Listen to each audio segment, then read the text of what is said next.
They fired everything they had. The biggest gun in the vault. It did nothing. For 40 years, one acronym has terrorized this market: CME, Chicago Mercantile Exchange. You've been conditioned to believe they own the price, that if silver climbs too fast, they'll just rewrite the rules, jack the margins, flush the speculators. Hunt Brothers, 1980, destroyed by rule changes. 2011, 5 margin hikes in 9 days, $50 to $30, obliterated. 2020, same script. The margin hike is the nuclear option, the system's way of ending the party before it starts. Monday, January 12th, they launched. 15% margin increase. Nearly $6,000 added to the cost of holding a single contract. Every lever pulled to engineer a collapse. And then Tuesday, January 13th, 2026, the chart that shouldn't exist appeared. Silver didn't fall, didn't freeze. It's trading at $88.95, up $3.78, nearly 4.5% higher after a punitive regulatory strike. This is what a failed assassination looks like. They tried to kill the rally, break the buyers, make you wake up and panic into red. They wanted the leverage washed out. The market looked at the margin hike and ignored it. When a market shrugs off bad news, it's a bull market. When it shrugs off a direct regulatory attack, it's a supercycle. You're watching the birth of the Teflon market. Decades of suppression tactics are bouncing off physical demand like rounds off armor. Here's what happened in the mechanics. News broke yesterday. Price dropped to $83.50. Algorithms reacting. Weak hands folding. For 4 hours, it looked like they'd capped it at $85. Then the dip buyers arrived. Who buys into a margin hike? Who steps in front of a regulatory freight train? Not retail. Retail is terrified of margin calls. The entity that bought at $83.50 doesn't care about margin. It pays cash. It intends to take the metal off the exchange permanently. This confirms the paper market has lost power. Margin hikes only affect traders borrowing money to bet. They don't affect Samsung. They don't affect the Reserve Bank of India. They don't affect Chinese solar manufacturers. If you're buying physical for industrial use, a COMEX margin hike is irrelevant noise. In fact, it's a gift. Knocks the price down for hours, lets you buy inventory at a discount. The banks accidentally put silver on sale for the exact entities draining their vaults. They're feeding the beast they're trying to starve. Look at the recovery, not a slow grind. V-shaped explosion, $83.50 to $88.95 in under 24 hours, $5.50 from the lows. The spring is coiled tighter than ever. Every time they push down, the rebound gets more violent. Volatility expanding to the upside. We're knocking on $90 now. $88.95 is effectively $89, and $89 is a rounding error from 90. 90 is historic, near doubling from the $50 breakout, the level where mainstream media can't ignore this anymore. But there's a trap. When a market becomes Teflon, when it ignores margin hikes and regulatory attacks, it attracts dangerous capital, momentum chasers, hot money. Open interest is building again. Speculators returning, thinking the market is invincible. This sets up volatility. The banks failed with their first hike. You think they'll stop? They'll hike again. Tomorrow. Friday. 20%. 30%. They'll keep hiking until something breaks. Here's the difference between 2011 and 2026. In 2011, vaults were full. The shortage was speculative theater. Today, vaults are empty. 2.2 million ounces drained in a single day. You can hike margins to 100%. You can make leveraged futures illegal.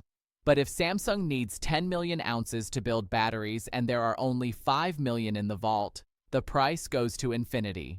Margins cannot print metal.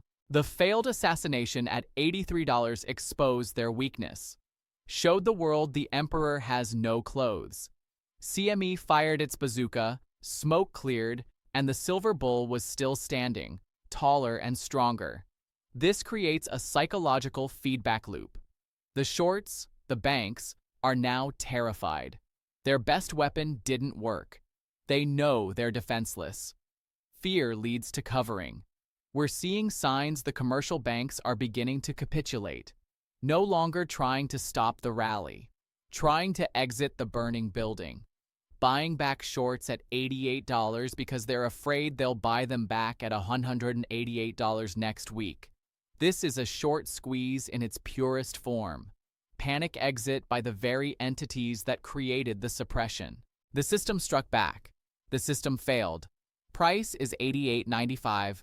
Trend is vertical. Resistance is gone.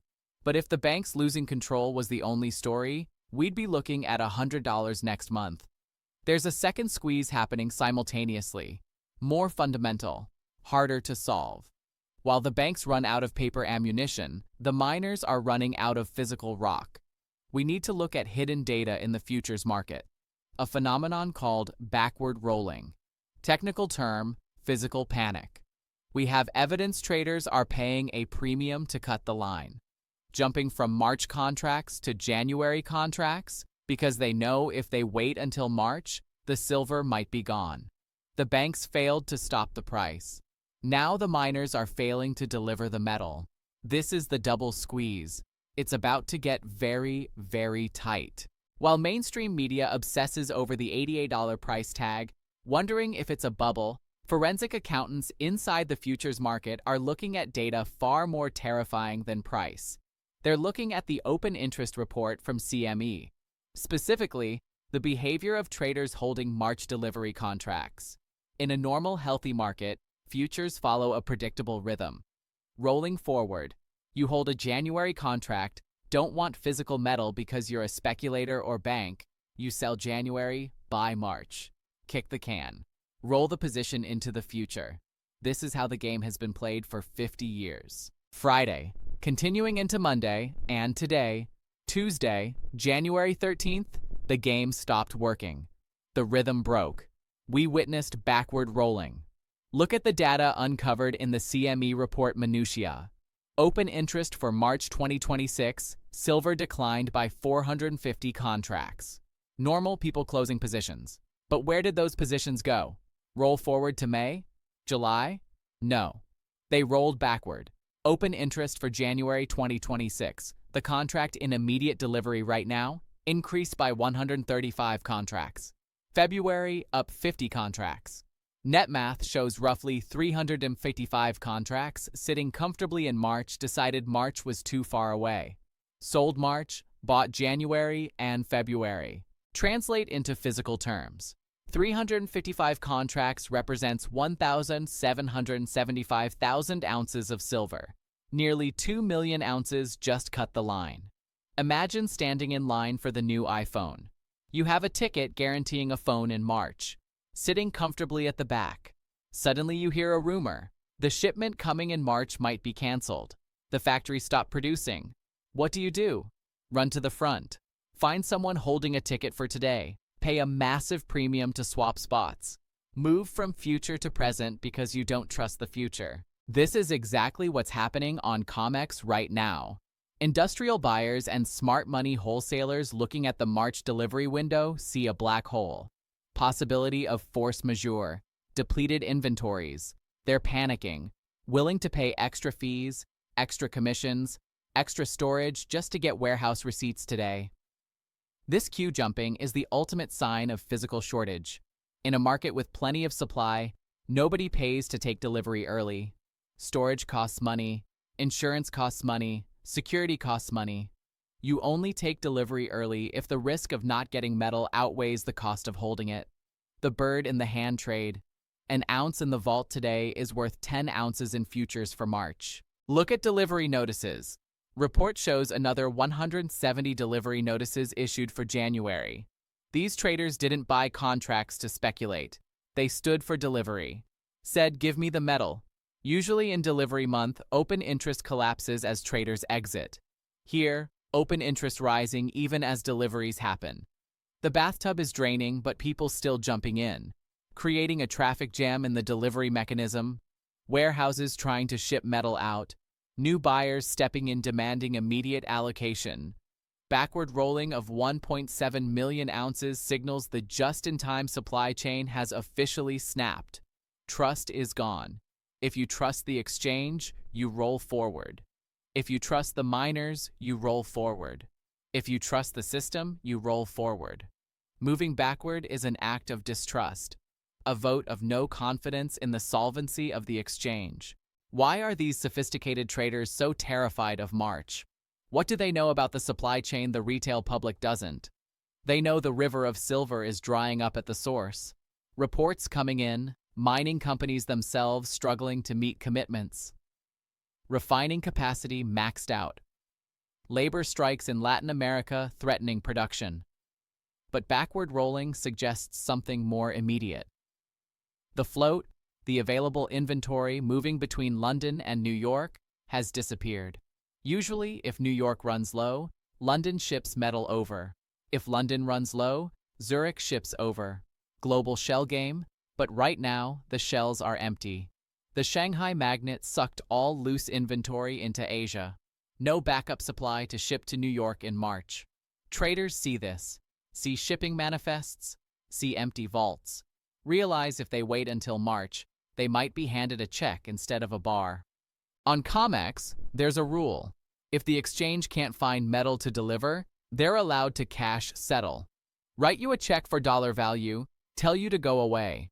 For a pure speculator, cash settlement might be profit. But for industry, it's disaster. You can't build a battery with a check. You can't coat a solar panel with a wire transfer. Samsung needs metal. Tesla needs metal, so they're rolling backward. Grabbing metal before the exchange declares a cash settlement event, securing the physical asset while it's still technically possible. This is why price is $89, not just speculation. It's a premium for certainty. When you buy silver at $89 today, you're not just paying for metal. You're paying for certainty of possession, paying to escape counterparty risk of the futures exchange. Divergence between paper price and physical reality is closing in the most violent way possible. Paper market trying to catch up to desperation of physical buyers. Think about the leverage. Margin hike was designed to flush out leveraged longs, but entities rolling backward aren't leveraged longs. They're fully funded buyers. You can't shake them out, can't scare them. They're on a mission to secure strategic resources. This data point, 1.7 million ounces moving backward, is the smoking gun proving the squeeze is real. Proves this rally isn't a bubble driven by Reddit. It's a run on the bank driven by the largest capital pools in the world. We have a market where banks tried to smash price and failed. Physical buyers jumping the queue to get delivery. Inventory bleeding millions of ounces daily. This is the double squeeze. Banks squeezed from above by price. Insolvent on their shorts. Miners squeezed from below by demand. Can't dig fast enough. In the middle, price has nowhere to go but up. $89 is just equilibrium for today's panic. What happens when January contracts expire? When we roll into February? If backward rolling continues, if we see another 2 million ounces jump the queue next week, the system locks up. Warehouses will simply run out of registered bars to assign. At that point, we enter force majeure. Exchange declares emergency. Limits trading to liquidation only. We're not there yet, but the data says we're getting closer every single day. Backward rolling is the tremor before the earthquake. We need to look at the miner drought. Why mining companies can't simply turn on the tap to save COMEX. The geology, the ore grades, the timelines. Banks are powerless. Exchange is powerless. And as you're about to see, even miners are powerless to stop this. The silver is gone. The market is finally pricing in the reality of zero. We've analyzed failure of banks to suppress price, desperation of traders jumping the queue in futures. But to truly understand why silver stands at $89 refusing to blink, we have to look upstream. Go to the source. Look at the mines. In a standard economics textbook, there's a simple rule. High prices cure high prices. Theory is when a commodity rockets to $89, miners rush to dig more out of the ground, flood the market with new supply, price comes back down. Natural cycle of supply and demand. In the silver market of 2026, the textbook is burning. We're witnessing a supply inelasticity event. No matter how high price goes, miners physically cannot produce more metal fast enough to matter. Why? First, understand the geology. Silver is a freak of nature. Unlike gold, which is mined for its own sake, over 70% of world silver comes as a byproduct. Accidental discovery found in lead, zinc, copper mines. This is the byproduct trap. If you're a lead miner and the global economy is entering recession, which it is, demand for lead falls. You cut back production, lay off workers, dig up less rock. Because you're digging less rock, you produce less silver. Doesn't matter if silver is 89. Doesn't matter if silver is $500. If your main product is lead and lead is crashing, you're not expanding the mine just to get a bit of extra silver dust. Precisely at the moment the world screams for silver, the primary engine of silver production is stalling out due to global industrial slowdown. Supply curve is inverted. Higher silver prices met with lower total output. The problem gets worse. Let's talk about the silver being mined. Where's it going? For decades, flow was simple. Miner in Mexico dug silver, sent it to refiner. Refiner made bars. Bars went to London or New York. COMEX warehouses filled up. That river ran dry. Flow has been hijacked. We're confirming reports of massive off-market transactions occurring directly at the mine gate. This is ghost supply. Imagine you're CEO of a major silver mining company in Peru. Usually sell your concentrate to a trading house that puts it on COMEX. This morning, your phone rings. Procurement executive from Samsung SDI, or representative from Chinese state-owned enterprise. They make an offer you can't refuse. We'll buy 100% of your production for next 2 years. Pay spot price plus $5 premium. Pay for shipping, but you ship directly to our factory in Seoul or Shenzhen. Do not send to COMEX. What do? Take the deal. Guaranteed revenue, eliminates hedging costs, no-brainer. But what does this do to global market? Creates shadow inventory. Silver is being mined, yes, but disappearing into private hands before it ever hits public market. Never shows up in COMEX warehouse reports. Never shows up in London vaults. To the trader in New York, looks like production dropped to zero. This is why we're seeing inventory drain. Registered silver on COMEX not being replenished because fresh supply has been privatized. We're effectively seeing nationalization and corporatization of silver supply. This brings us to rumors of force majeure. In commodities, force majeure is the legal escape hatch. Allows a supplier to break a contract because of unforeseeable circumstances. Usually a hurricane or war. We're hearing whispers miners are preparing to declare force majeure on contracts with bullion banks. Their argument? We physically cannot deliver the metal you shorted because we've already sold it to an industrial partner. If this happens, if miners officially cut off bullion banks, the short sellers are dead. Short a commodity they cannot source, can't buy from mine, can't buy from vault, can only buy from you, the investor. This is the double squeeze. Banks squeezed by price on screen. Miners squeezing banks by diverting flow of metal. Look at the timeline. Takes 10 to 15 years to discover, permit, and build a new silver mine. 10 years.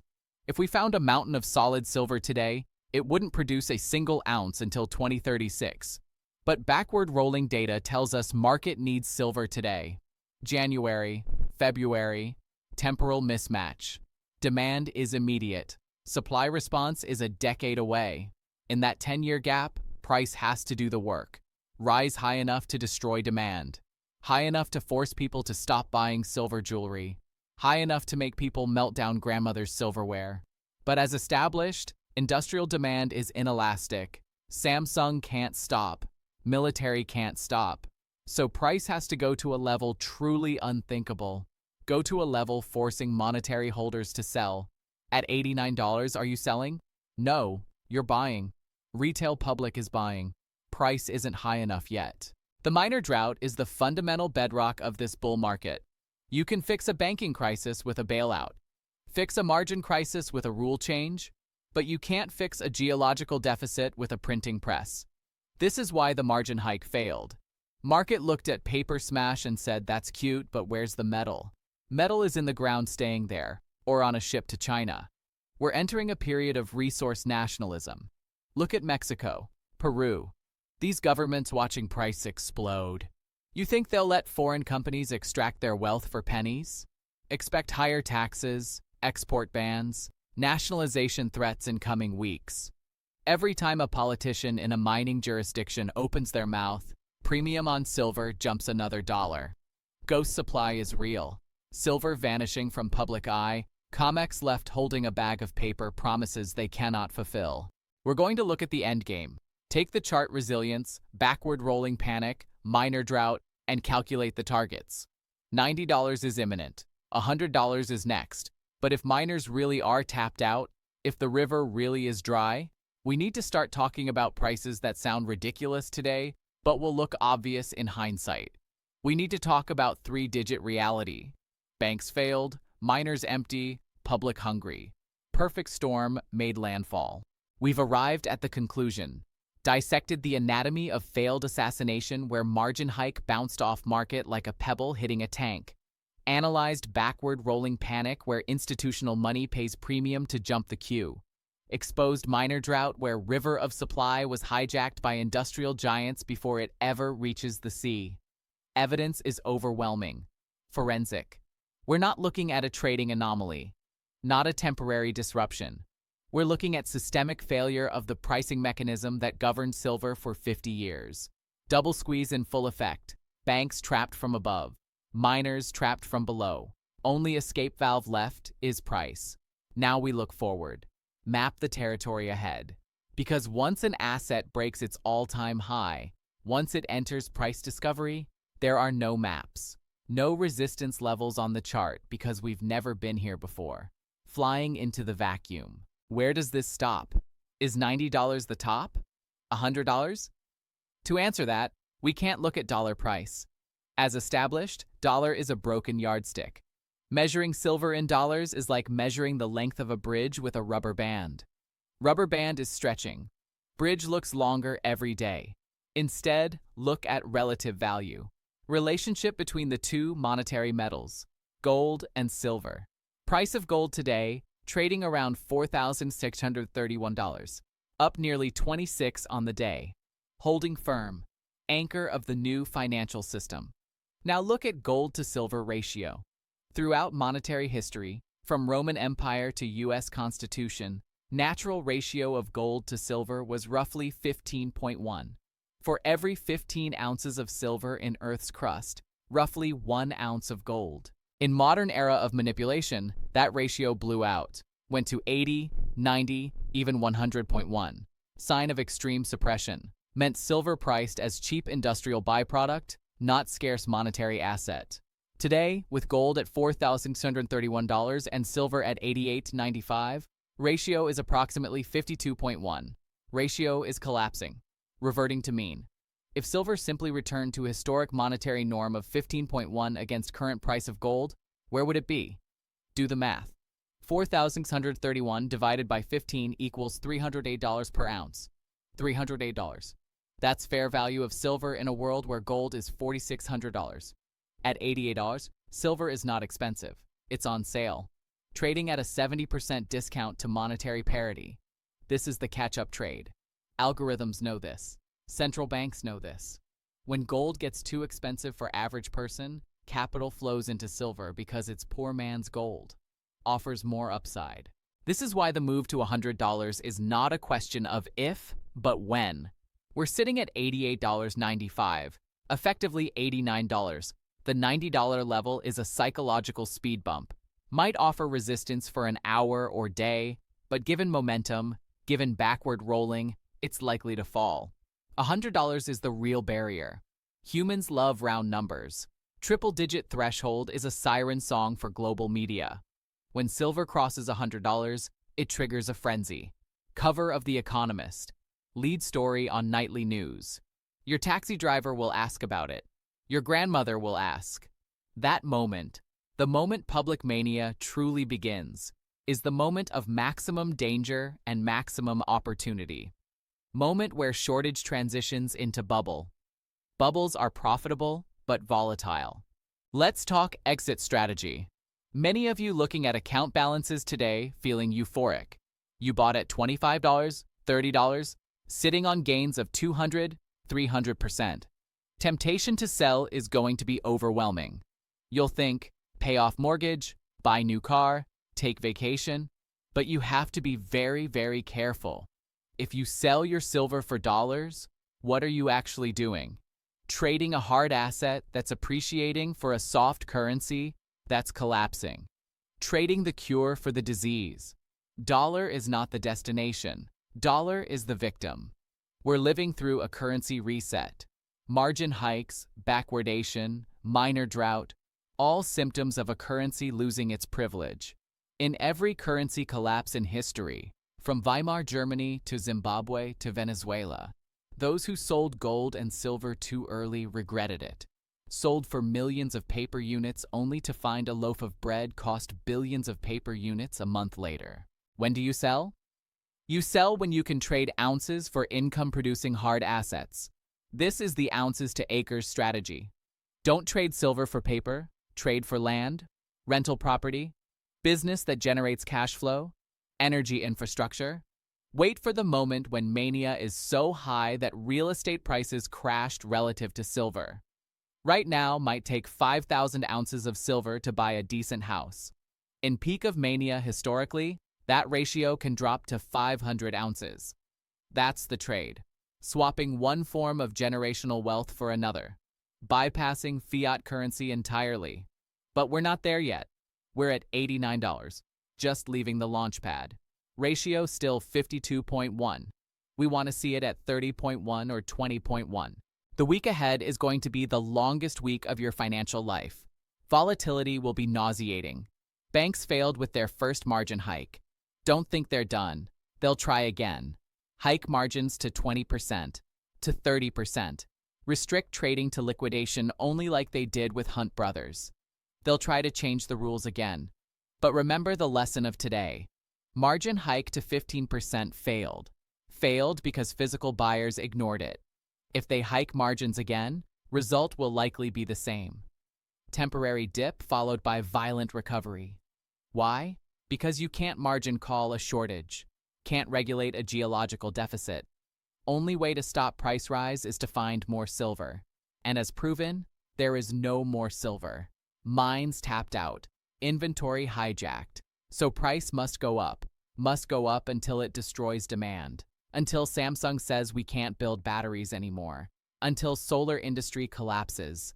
At $89, demand is not destroyed. It's accelerating. Therefore, price is too low. The double squeeze is a historical event. Moment where financial economy crashed into physical economy. You, the individual investor, are standing in the wreckage holding the only thing that survived. Don't let them shake you loose. Hold your position. Secure your vault. Educate your family. This is not just about getting rich. It's about surviving the transition. Ensuring that when the dust settles and the new system is built, you have a seat at the table. Banks lost. Miners are empty. Public is waking up. Trend is your friend. And the trend is vertical. Welcome to the age of real money.